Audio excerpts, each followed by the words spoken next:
Je vous en remercie. On va pouvoir donc délibérer valablement. On va commencer par la liste des excusés éventuellement ayant donné procuration. Le maire de Cazin est excusé. Marcel Agère. Gilbert Angélina à Saint-Giron est excusé. Daniel Artaud, Barjac, excusé à donner procuration à Nathalie Aurillac. Michel Bouche, Cardassé, excusé à donner procuration à Gabriel Fauré. Laurent Boutet est excusé à donner procuration à Éric Desbiot. François Calvé est excusé. La cave. Charles Dafis au Girin est excusé. Dalia de Dieu, Yves Lartin, excusé à donner procuration à Laurence Bugat. Richard Deméritens, Oust, excusé à donner procuration à Christian Carrère. Jean Doussin, Sainte-Croix-Volvestre, excusé à donner procuration à Jean-Pierre Saint-Germès. Jean-Louis Echenne, Larbon, excusé à donner procuration à Frédéric Bonnel. Léo Garcia Saint-Giron, excusé à donner procuration à Magali Berner. Elisabeth Garcia Goisé Saint-Lizier, excusé à donner procuration à Nathalie Delors. Serge Lafont Villeneuve est excusé. Sylviane Lavedrine Saint-Giron, excusé à donner procuration à Marie-Christine Denat-Pince. Gilbert Lazaro Biert est excusé. Patricia Marot-Rénard Saint-Giron, excusé à donner procuration à Gérard Cambus. Jacqueline Morand Tourtouze est excusée. Richard Ménard River-Renner est excusé à donner procuration à Denis Lourdes. Pierre Paris Lorp Santarail est excusé à donner procuration à Bernard Lamarie.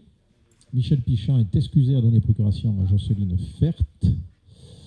Jacques Renaud Couflin s'excusait à donner procuration à Christiane Bonté. Antoine Rodriguez Monjoie excusé à donner procuration à Ginette Busca. Evelyne Rollin Sévère Saint-Giron excusé à donner procuration à Jean-Noël Vigneault. Patrice Savarino Arout a donné. Non, n'a pas donné procuration, est excusé, pardon. Gilles Soula Aiguejeune est excusé. Et on va terminer par Alain Tortet Alos, qui est excusé et qui a donné procuration à Jean-Claude Degas. Merci pour ceux qui ont bien voulu s'excuser. Ceci étant fait, on va donc être amené à désigner notre secrétaire de séance. Toujours un moment important. Nous attendons avec impatience que des mains se lèvent. Alors traditionnellement, je regarde furtivement la salle et ensuite je me retourne avec insistance auprès des membres du bureau des vice-présidents et voir qui veut ce soir accomplir ce travail. Alain Servat se propose. Est-ce qu'il y a des oppositions? Est-ce qu'il y a des abstentions? On le remercie grandement. Bien. Premier point qui va faire l'objet d'un vote, c'est l'approbation du dernier procès-verbal du Conseil communautaire du lundi 28 mai. Pas de demande de correction, donc ça veut dire qu'a priori, il n'y aura pas d'observation en séance. C'était Jocelyne Fert qui était secrétaire de séance, donc on la remercie. Et je remercie une nouvelle fois les services pour ce travail qui est important et qui demande beaucoup de temps. S'il n'y a pas donc d'intervention, on va passer à l'approbation. Y a-t-il des oppositions? Je n'en vois pas. Des abstentions? Je n'en vois pas non plus. Je vous remercie.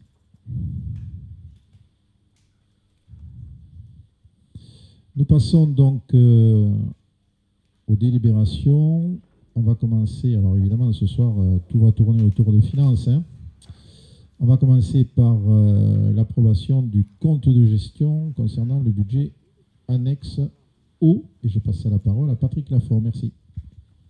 Oui, bonsoir tout le monde. Donc, compte de gestion et compte administratif, on va les présenter. Donc, ils sont identiques que ce soit pour l'eau ou pour l'assainissement. Je vous rappelle qu'au 1er juin 2025, on a créé l'EPIC eau du Couserans. Et donc, ce qu'on va vous proposer ce soir, c'est les comptes de gestion administratifs 1er janvier au 31 mai, puisqu'on a arrêté de facturer, de payer, enfin le service des eaux a arrêté à peu près à mi-mai. Et donc, le trésorier nous a fait parvenir son compte de gestion, donc, identique au compte administratif. Donc, le compte administratif, vous le verrez, il n'y a pas de... Vu que c'est un arrêt des comptes, il n'y a pas de reste à réaliser ou quoi que ce soit. On va dire les recettes dépenses entre le 1er janvier et le 31 mai. Donc, en ce qui concerne les recettes de fonctionnement, donc, il a été réalisé 2 18 697,10, une dépense 1 458 460 30, soit un excédent de l'exercice 560 236,80. Pour l'investissement des recettes pour 1 677 464,56, des dépenses pour 373 099,36, soit un résultat de l'exercice en investissement positif de 1 304 365,20. Après, avec la reprise des résultats de clôture 2024, donc il y avait un excédent de fonctionnement, plus l'excédent des 5 mois de l'année, on se retrouve à un résultat de clôture au 31 mai de 4 39 342,53. Pour ce qui concerne l'investissement, il y avait un résultat déficitaire de 1 440 512,61, donc avec l'excédent de 1 304 365,20, on se retrouve à un résultat de clôture au 31 mai à 136 147,41, soit au cumul fonctionnement et investissement de 3 903 195,12.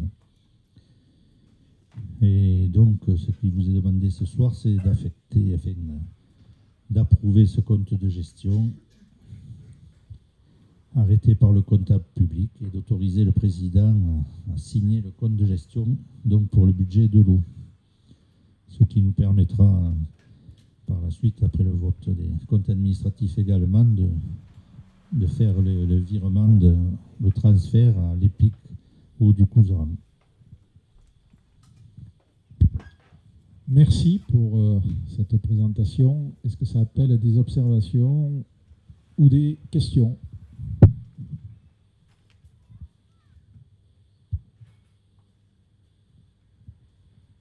Bien, alors on va passer au vote. Y a-t-il des oppositions? Il n'y en a pas. Des abstentions? Il n'y en a pas non plus. Je vous remercie. Nous allons passer donc maintenant au compte administratif. Donc je vais passer la présidence à Alain Servat et je m'absenterai lors du vote, bien entendu.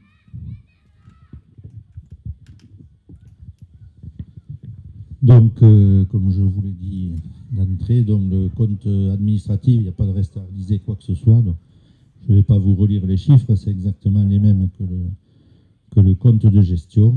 Donc, on vous propose donc d'adopter le compte administratif au 31 mai 2025 avec les mêmes chiffres que le compte de gestion. Est-ce qu'il y a des questions dans la salle?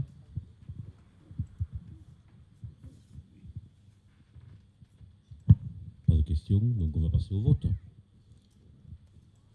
Qui est contre? Qui s'abstient? Merci.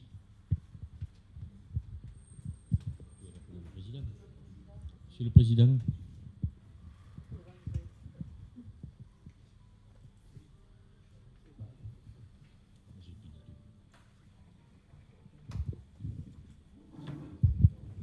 Merci. Donc on va passer à l'approbation du compte de gestion, cette fois-ci concernant l'assainissement. Donc pour l'assainissement, même cause, mêmes effets. Donc en fonctionnement des recettes pour 74 690,32, des dépenses pour 197 009,37, soit un déficit de fonctionnement de 122 319,05. Pour l'investissement en recettes 0, en dépenses 516 103,16, donc déficit de la même somme, donc cumul des sections, déficit de 638 422,21.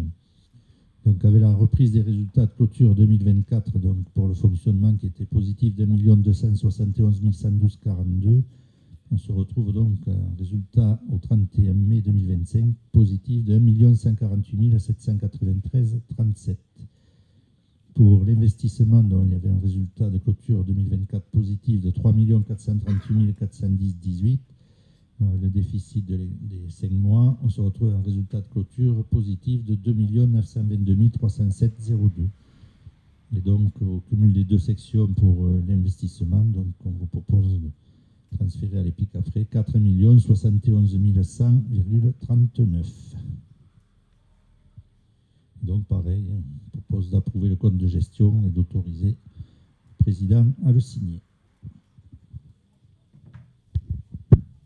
Merci.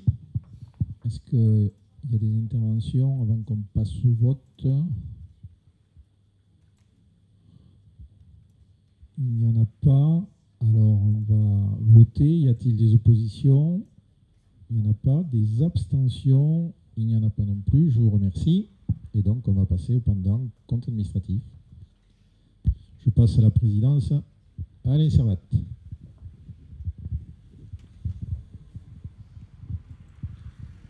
Donc, pour le compte administratif, donc pareil, je ne vais pas vous repasser les chiffres, c'est les mêmes que le compte de gestion.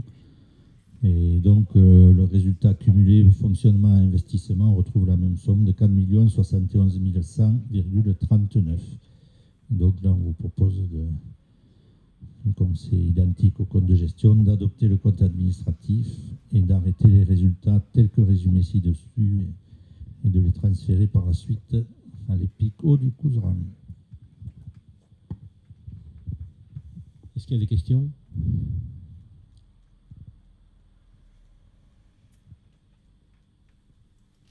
Pas de questions? Donc on va passer au vote. Qui est contre? Qui s'abstient? Merci. On peut rappeler le président.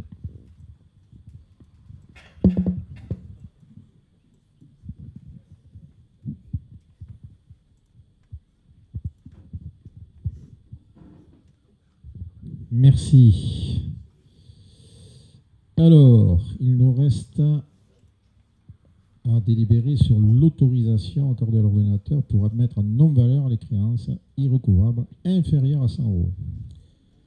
Patrick. Donc, on avait eu des réunions en début d'année avec le trésorier, donc il nous avait proposé ça pour des questions de simplification. Donc, on vous propose d'accepter d'autoriser le président à signer les créances non-valeur inférieures à 100 €, bien sûr, sur présentation d'une liste de justificatifs. Donc, l'admission en non-valeur est réservée aux créances jugées irrécouvrables après évaluation de leur probabilité de recouvrement avec les critères suivants, l'absence de paiement malgré les relances, l'insolvabilité avérée du débiteur et le coût de recouvrement estimé supérieur au montant de la créance fixé à 30 €. Et donc, on rappelle que la décision d'admission à non-valeur sera prise par Monsieur le Président ordonnateur et chaque décision sera documentée et justifiée afin d'assurer la transparence et le suivi des créances concernées par le Conseil communautaire. Et tous les ans, il y aura un rapport en Conseil communautaire détaillant les créances admises en non-valeur. Donc, ce n'est pas des annulations pures et simples, c'est après relance, c'est ceux qui travaillent saisis sur salaire, enfin, toute la panoplie. Donc, quand le trésorier arrive au bout, inférieur à 100 €, bon, on passe à non-valeur. Et donc, ce qui vous est proposé, donc, c'est d'autoriser le président à admettre en non-valeur par simple décision créance irrécouvrable. Voilà, s'il y a des questions. Alors, est-ce que ça appelle des questions? Donc, s'il n'y a pas de questions, on va passer au vote. Y a-t-il des oppositions? Je n'en vois pas. Des abstentions? Il n'y en a pas non plus. Je vous remercie.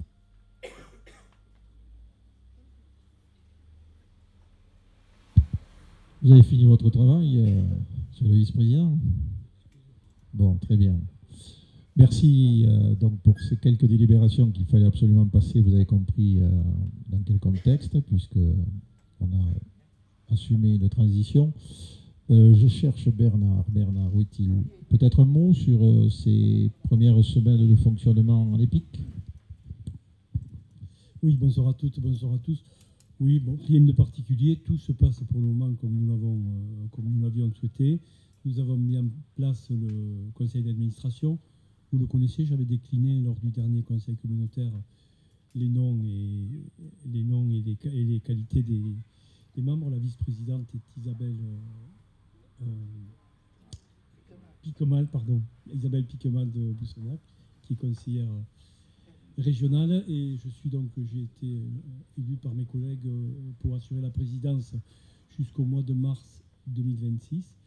Donc nous continuons le process et on fait des réunions notamment avec les salariés pour mettre en place une des prochaines dates, ça sera les élections des délégués au syndicat.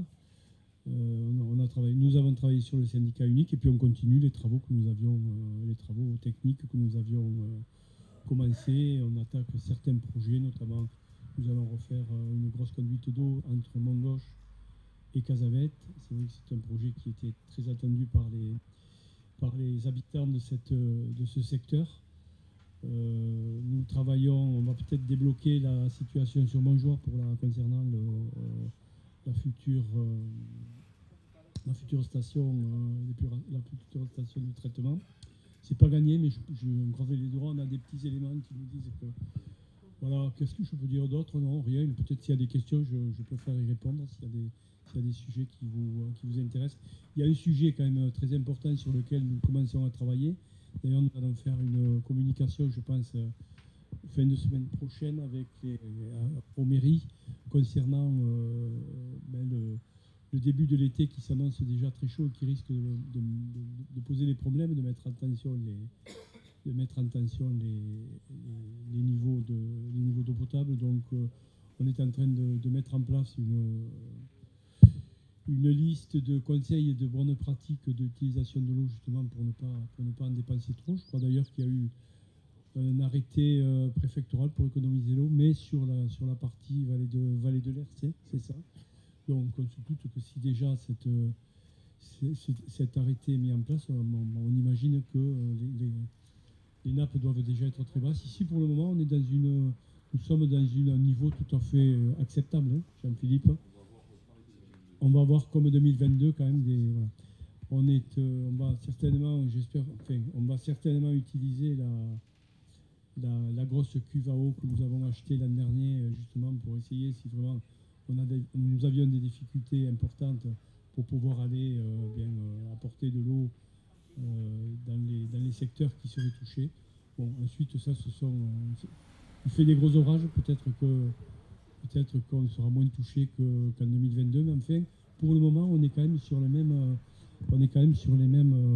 signaux qu'en 2022. Donc, on va rester très prudent, on va rester très proche de toutes les mairies. C'est un travail qu'on fera ensemble pour être au mieux, pour s'accorder, pour pouvoir prendre des décisions utiles pour éviter des gros problèmes de sécheresse. Donc, je ne sais pas si vous avez des questions à poser. Pour le moment, tout se passe. Nous sommes en train de travailler, enfin les services sont en train avec les différents directeurs, notamment Jean-Philippe bien sûr, mais aussi le RH, le service Carole, qui sont en train de faire le passage pour le premier salaire qui va être versé par les pics eau du Couserans. Pas facile, Jean-Philippe me disait que tous les jours, il y a des petits problèmes techniques. Et jusqu'à présent, tous les obstacles ont été franchis,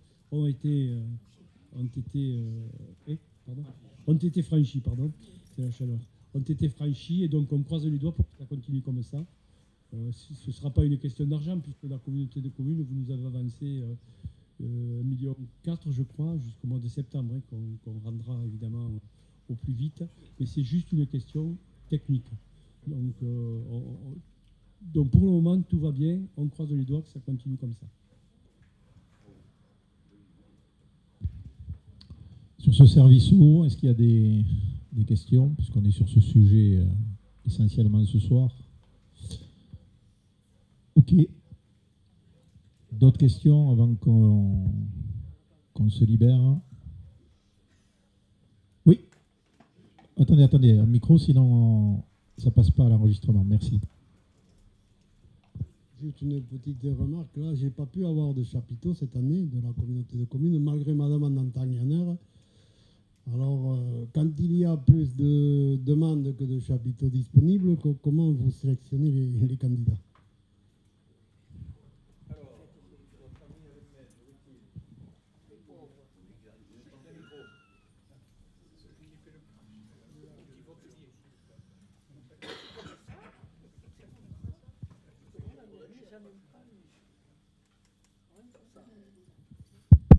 Et bonsoir à tous.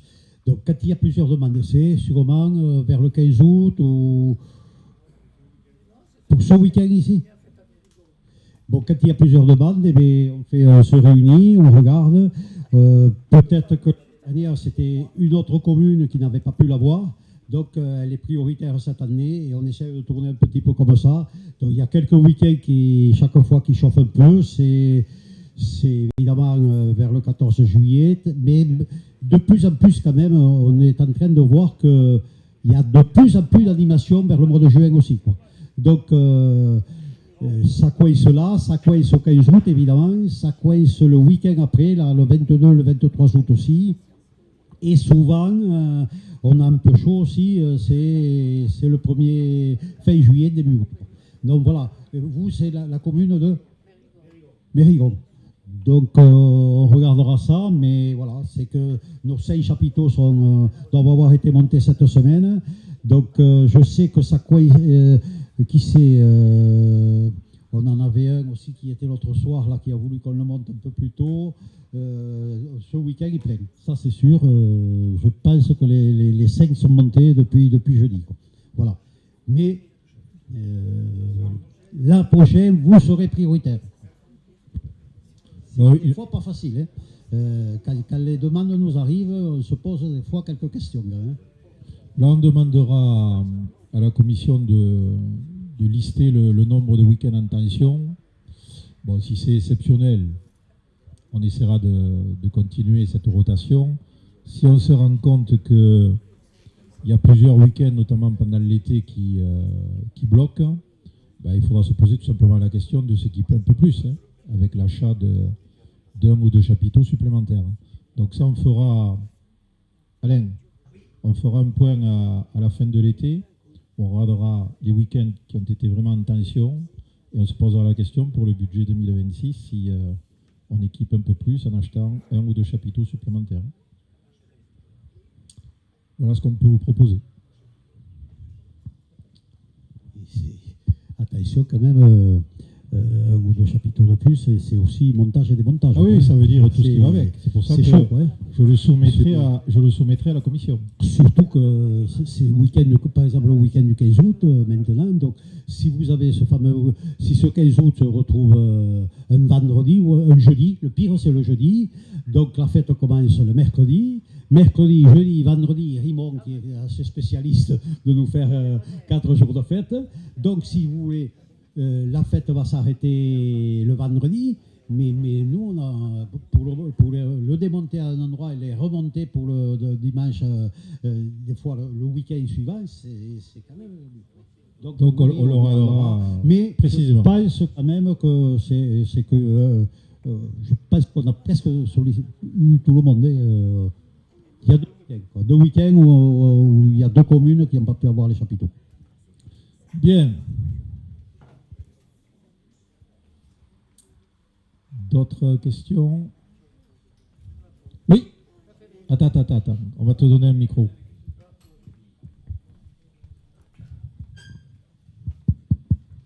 Oui, tout à fait pas. Ça me vient tout d'un coup là.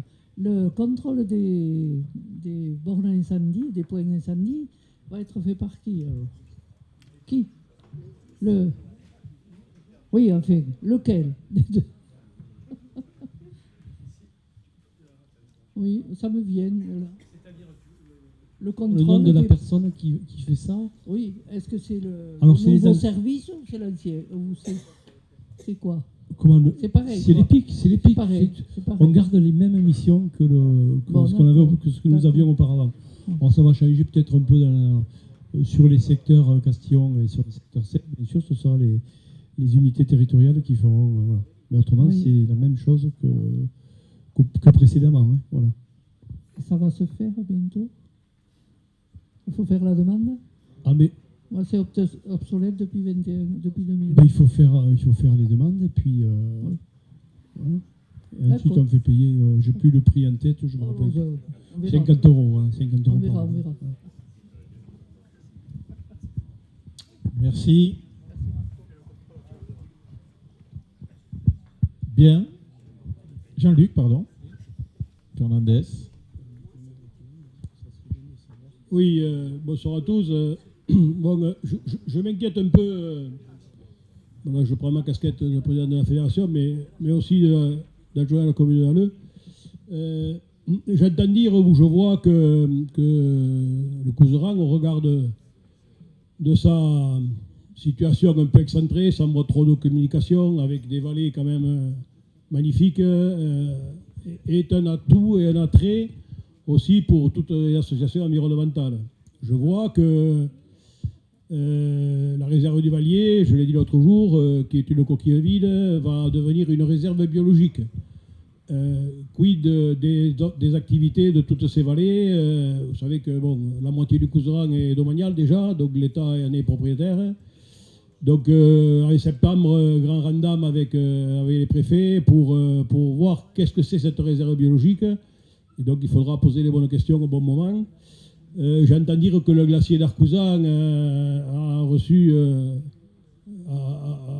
du ministère au préfet une attention toute particulière. Alors bon, je ne sais pas si on va arriver à empêcher la glace de fondre, mais toujours je pense qu'il y a des choses qui vont bouger aussi dans le glacier d'Arcouzan, dernier glacier des Pyrénées, il faut bien le dire.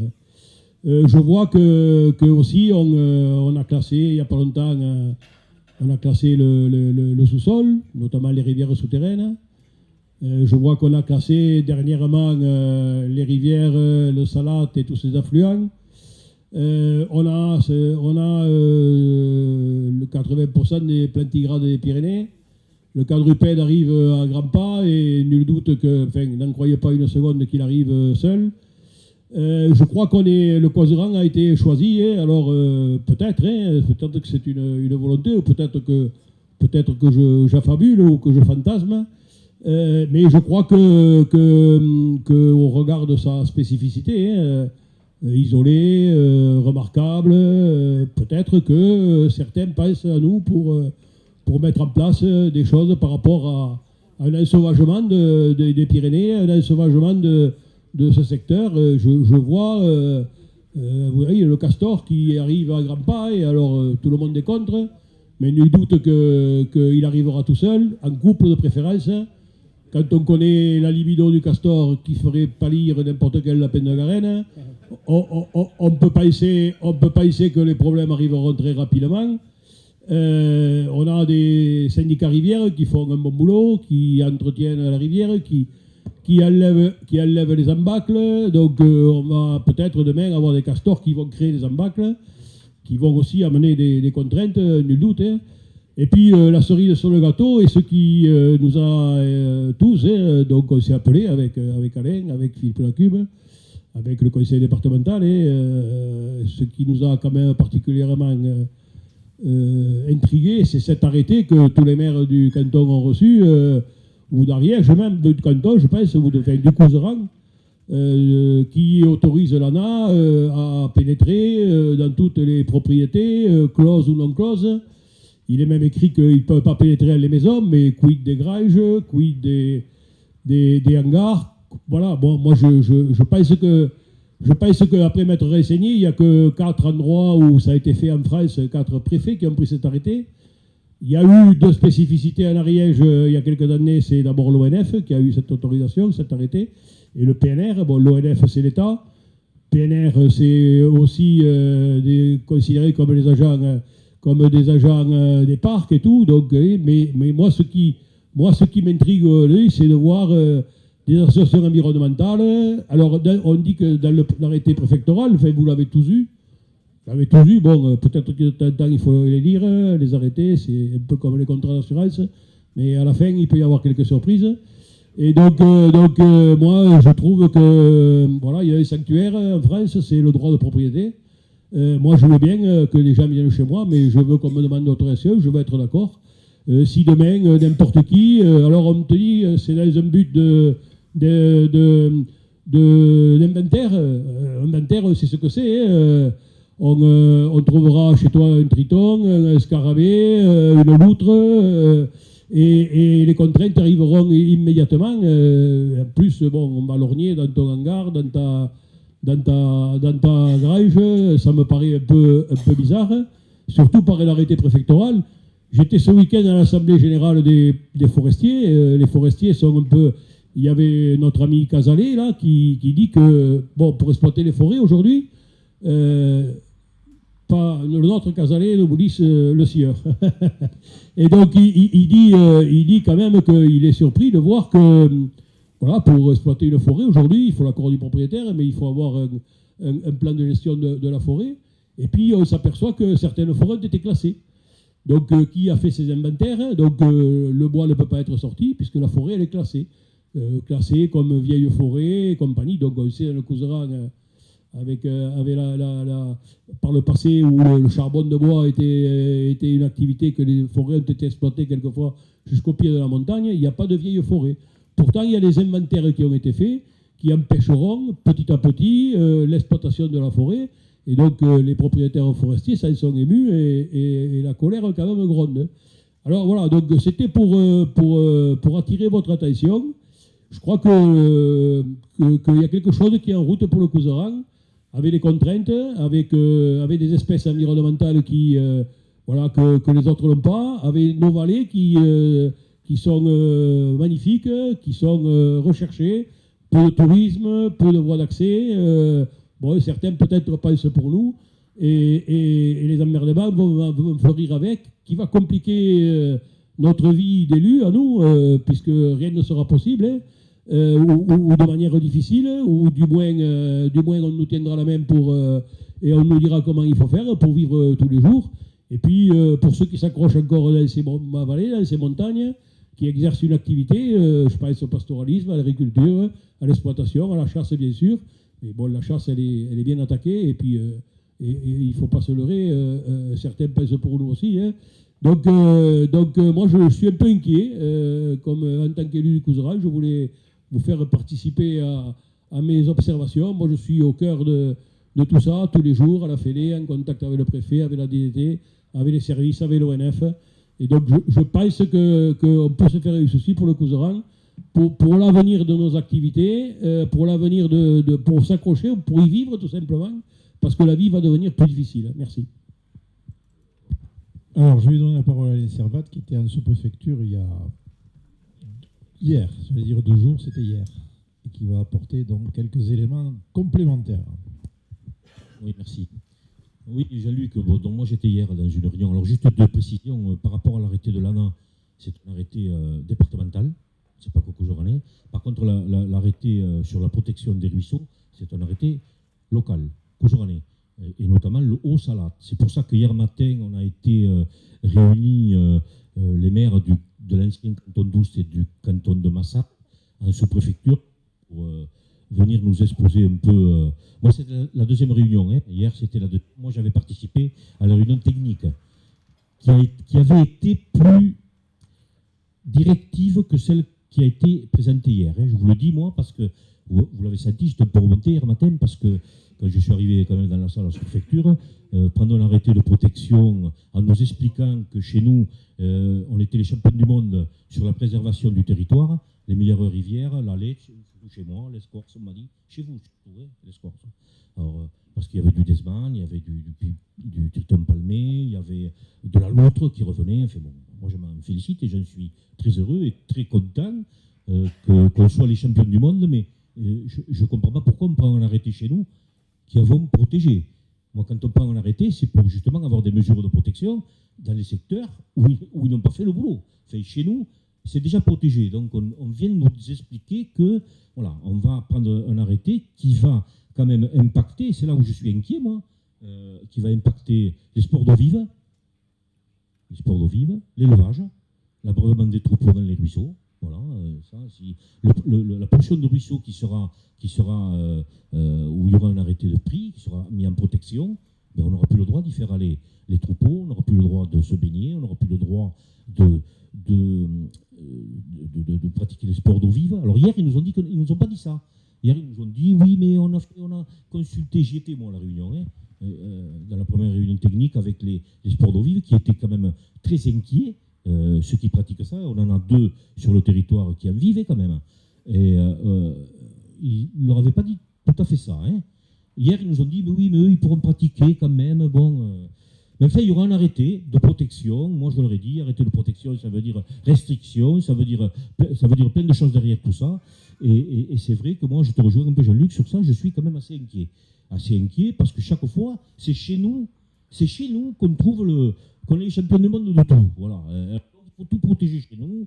On le sait, tu l'as évoqué. Moi, je ne veux pas rentrer dans ce sujet ce soir, mais voilà, on a quand même les prédateurs, on le sait. On a peut-être 80% de la population qui est chez nous.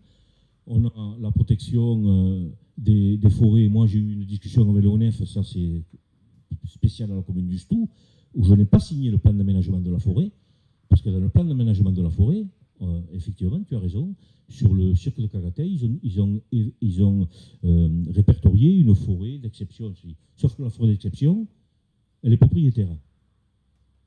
Donc, et propriétaire individu, c'est un BND, et moi je suis propriétaire. Je trouve que moi je suis propriétaire, donc j'ai été informé. Autrement, je n'étais pas informé. Donc, ils peuvent classer quelque chose sans te poser la question, quoi. Voilà. Et ils viennent, ils répertorient forêt d'exception. Voilà. Tu ne peux plus rien y faire. Les ruisseaux, c'est un peu pareil. Enfin, moi, je suis assez inquiet qu'on prenne des arrêtés. Alors, hier, il y en a, vous l'avez entendu, pour ceux qui étaient là, Christian, il y avait Patrick, Christian. Le gars de la nave, Vincent Lacaze, il a trouvé la solution. Parce que lui, c'est quand même un technicien de là qui est assez objectif dans l'histoire. Il a dit, mais c'est vrai qu'on n'aurait peut-être pas besoin de l'arrêter. On pourrait avoir de la contractualisation avec les communes. Ça serait quand même mieux. On contractualise avec la commune, on dit de protéger, ok, on est d'accord ensemble, mais un arrêté préfectoral qui vient t'imposer quelque chose, ben moi je suis assez inquiet. Assez inquiet pour le Couserans. On en a eu discuté d'autres fois ici sur d'autres sujets. Moi, je trouve que ça s'empile, et on en arrive à une situation qui fait que, finalement, nous, les élus, on ne maîtrise plus rien. Je vous le dis sincèrement, on ne maîtrise plus rien. On sera arrêté, et nous, on sera là pour dire oui, amen, et puis on ne maîtrisera plus rien. Donc, c'est à suivre. Ils vont concerter. Je pense qu'ils prennent le temps, là, aujourd'hui, il n'y a rien qui est fait. Ils vont reconcerter toutes les professions, l'agriculture, enfin un peu tout le monde. Là, ils ont parlé de fin 2025, début 2026. Je pense qu'ils prennent le temps. Je pense que là, ils ont levé le pied, parce que j'avais compris que ça allait être plus rapide que ça. Là, je pense qu'ils ont senti quand même qu'il y avait quand même un peu d'opposition et que ça allait peut-être pas se faire comme eux ils le voulaient. Moi, je dis inquiétude, voilà, c'est tout le message que je voulais vous faire passer. Il n'y a rien qui est fait, mais bon, il faut s'inquiéter de ne pas se laisser mettre la main sur quelque chose qui nous appartient quand même un peu. De toute façon, il faut qu'il y ait une discussion directe avec le préfet, ce que l'on fait, tu l'as dit, tu le fais toi en tant que président de la fédération de chasse. Nous, on le fait, j'avais envoyé Alain à la sous-préfecture, il vous l'a dit, pour effectivement dire toutes les inquiétudes qu'on avait par rapport à cette avancée. Tu parlais de l'évolution de la réserve du Vallier. On devrait avoir une réunion à la rentrée en septembre pour pouvoir en discuter très directement avec le préfet. Donc voilà, échange direct avec l'État, et puis rappeler qu'on est un territoire qui a une vie, et une vie économique, qu'on souhaite continuer à ce qu'il y ait cette vie-là, et qu'on ne devienne pas effectivement un territoire finalement où ça serait plutôt un territoire attractif pour ceux qui ont la vie ailleurs, si je peux résumer ce que tu as dit rapidement. Donc vigilance effectivement des élus, et s'il le faut le moment venu, on sera amené à prendre des motions pour expliquer que collégialement on est d'accord pour défendre ce point de vue. Juste peut-être pour ajouter, j'ai oublié de dire, c'est qu'on a quand même, on va interpeller le préfet là. On s'est vu avec Philippe Lacube, le président de la Chambre. Donc on va demander une audience au préfet avec les présidents d'interco de la haute montagne, c'est-à-dire le Pays d'Olme, le Tarascon, la Haute-Ariège et nous autres, voilà. Et la présidente du département et le président de la Chambre et moi-même. Donc on va lui poser toutes ces questions qu'on se pose là, et pour essayer d'avoir des réponses par rapport à ça. Mais enfin, bon, on a aujourd'hui un secteur dans le Castillonnais où ça boue Aujourd'hui, on en parlait avec Patrick tout à l'heure, là où on a des remontées, notamment sur le port d'Orle, où il y a été répertorié 7 ours ensemble qui foutent un peu la panique sur l'histoire. Finalement, on m'a rappelé hier pour me dire qu'il y en avait 8. Donc voilà, c'est quand même assez inquiétant. On a des attaques qui se font. Aujourd'hui, les ours ne sont plus en hauteur, mais ils sont en vallée. Moi, j'ai été attaqué personnellement samedi soir. Donc, pas moi, personnellement, hein, mais bête. Voilà. Donc, c'est quand même assez inquiétant et je pense qu'il faut qu'on ait des discussions avec le préfet pour qu'il prenne des mesures assez rapides pour au moins protéger les populations et voir les bergers et les bergers et les éleveurs. Voilà. Ok. Donc, s'il n'y a pas d'autres interventions. Oui, pardon, Raymond. Le micro.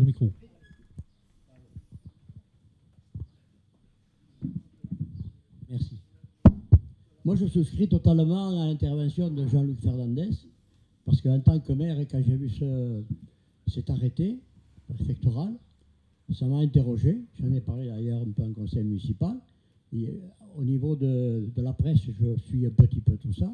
Ça m'interroge que l'ANA prenne une telle dimension au niveau de la pénétration chez les gens, hein, sur les propriétés. C'est inquiétant parce qu'il ne manquerait plus que maintenant ils deviennent comme certains autres, des euros avec le pétard, et puis, etc., hein, comme ils se présentent souvent. Hein, ils se présentent souvent d'un air un petit peu... si, l'ONF, on l'a vu ça, hein, on l'a vu chez nous. Ensuite, dans les forêts, moi je connais bien la forêt, je connais bien Roger Casalet aussi, qui s'en occupe beaucoup en tant qu'adhérent du syndicat des forêts. Dans les forêts, il faut savoir quand même qu'il y a des plans de gestion qui coûtent aux propriétaires. Hein, et il faut les renouveler tous les 10 ans. Et donc, je peux dire, parce que j'en ai un, bon, j'ai 80 hectares de forêt quand même, donc on est concerné. Et aujourd'hui, la forêt privée peut être autant concernée que la forêt domaniale à terme, à ce rythme-là, parce que les gens veulent aller se promener, ils veulent se balader dans les forêts. Il y a les champignons, il y a la rando, etc. Je suis d'accord.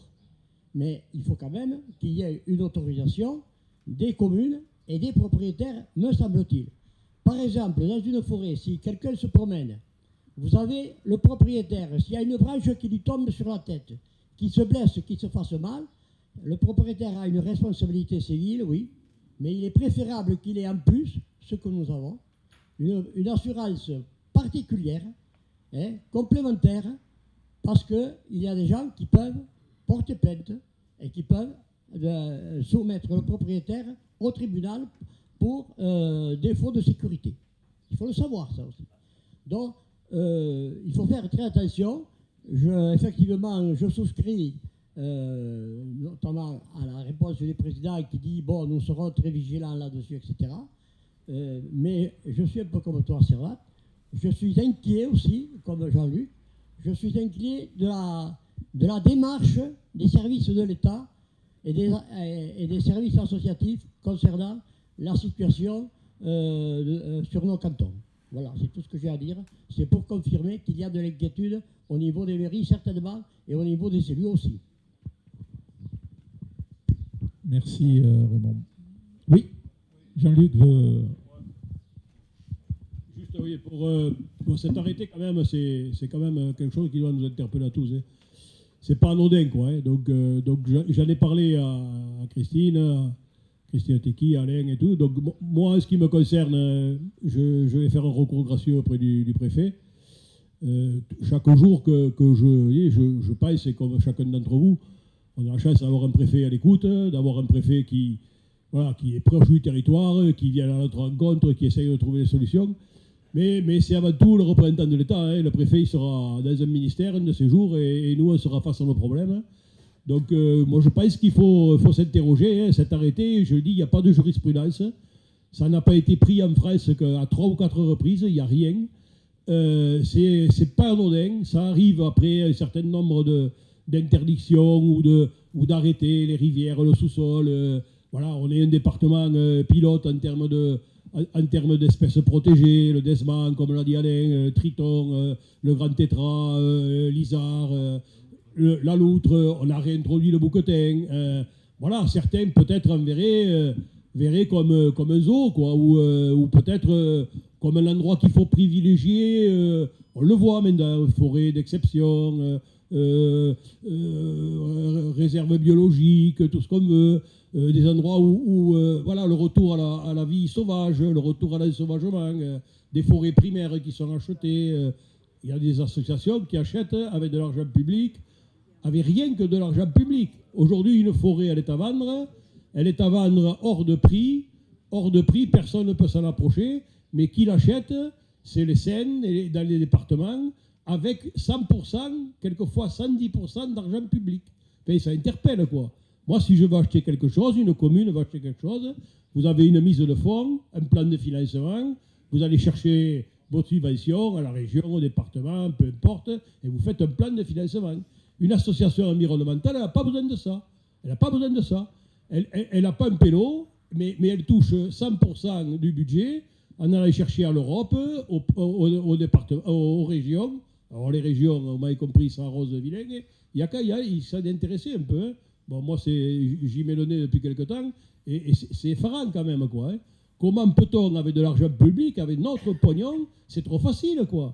C'est trop facile. Moi, je peux acheter une forêt de 500 hectares, elle est vendue immédiatement. Là, les associations sont en train d'acheter à Ardio, je parle sous le contrôle d'Alain Servat, à des prix où personne, donc c'est des forêts, ça échappe à la SAFER, donc c'est un BND en plus, ça échappe à la commune, c'est en zone du pastoral pour faire quoi? Une forêt primaire. Alors, une là, une toile d'araignée, et un jour on vous dira oui, mais il y a une espèce protégée, quid des activités? Le pastoralisme, l'agriculture, l'exploitation de la forêt, la chasse. On est en train de se faire déposséder de ces activités. La vie sera plus dure, je le dis, hein. Sera plus dure, nous on sera morts, hein. Mais nos enfants, ils auront plus de difficultés. Hein. Ah, peut-être que oui, je ne sais pas dans nos vallées comment on veut l'interpréter tout ça, quoi. Moi, je suis inquiet. Je vous dis, je vois arriver la patate. Moi, dans mon activité, on sera très contraint. Peut-être qu'on ne sera un jour qu'on n'existera que pour réguler le grand gibier, pas partout et par tous les jours, parce que peut-être qu'on perdra le dimanche. Je veux dire, mais quid du pastoralisme, hein. Quand il y aura le loup, l'ours, les vautours qui attaquent les bêtes vivantes et compagnie, et toutes les troupeaux qui pétinent une mouillère, qui ne pourront plus aller s'abreuver, c'est ça qui nous pardonnait, quoi. Petit à petit, et je pense que le Couserans, vous n'entendez pas tous ces problèmes sur la vallée de l'Ariège. Hein. Personne n'en entend parler. Hein. Pourtant, il y a aussi des belles vallées. Vallée d'Aston, ça a été évoqué. La route vers l'Andorre, non. Chaque fois, c'est le Couserans. Et vous verrez que les deux pauvres castors qui vont débarquer, et ils sont déjà en route. Hein. Peut-être en marche arrière, mais ils vont arriver. Vous allez voir, ils seront où? Dans le Salat ou dans un affluent. Ils seront dans le Couserans. Ils ne seront pas dans la vallée de l'Ariège. Ils seront dans le Couserans. Voilà, donc je pense qu'il y a une marche en avant, et moi l'arrêté du préfet avec ce droit de propriété, quelque part ça me rend fou, quoi. Moi je ne suis pas contre les inventaires, je ne suis pas contre les gens qui viennent chez moi, mais je veux d'abord qu'on me demande de l'autorisation, le donner ou pas le donner.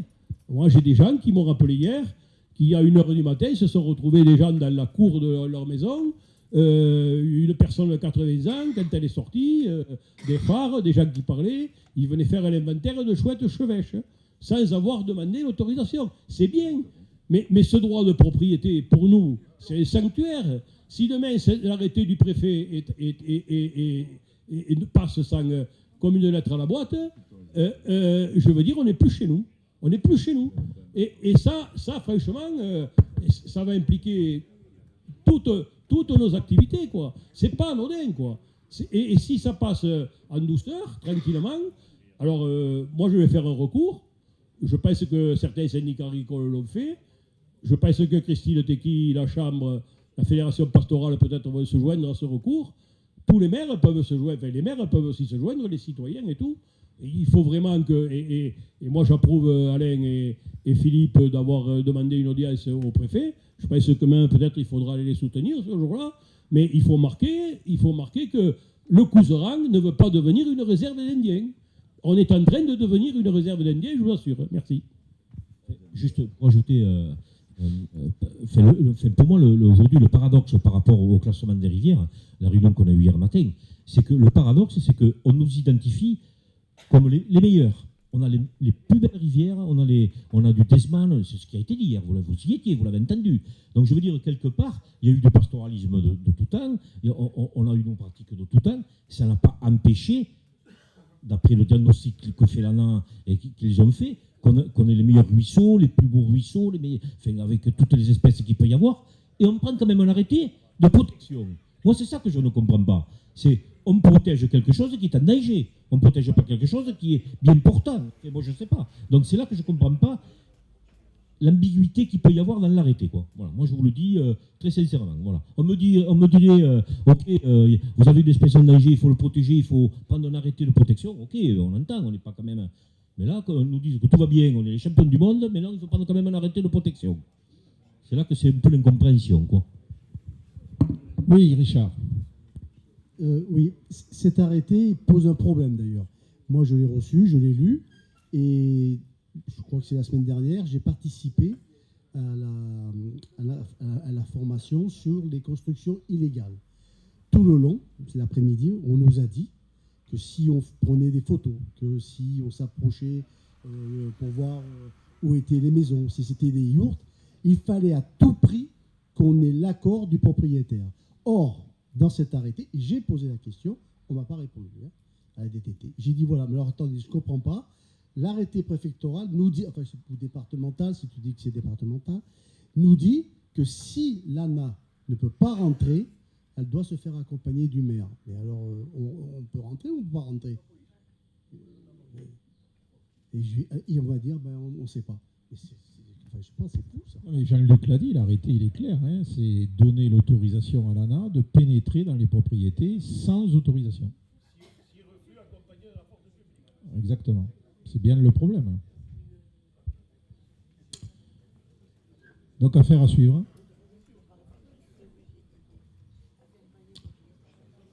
Bien, donc on va clôturer la séance. Je vous remercie une fois de plus d'être venu pour cette séance courte, qui appelle donc un moment de convivialité, court également. C'est proportionnel au travail que nous faisons ensemble. Donc, on se rejoint au fond de la salle. Merci et à très vite, puisque le prochain conseil communautaire aura lieu début juillet. Et oui, nous avons beaucoup de sujets, notamment la création du syndicat des montagnes départementales. Donc, on n'est pas encore en vacances. Merci à vous.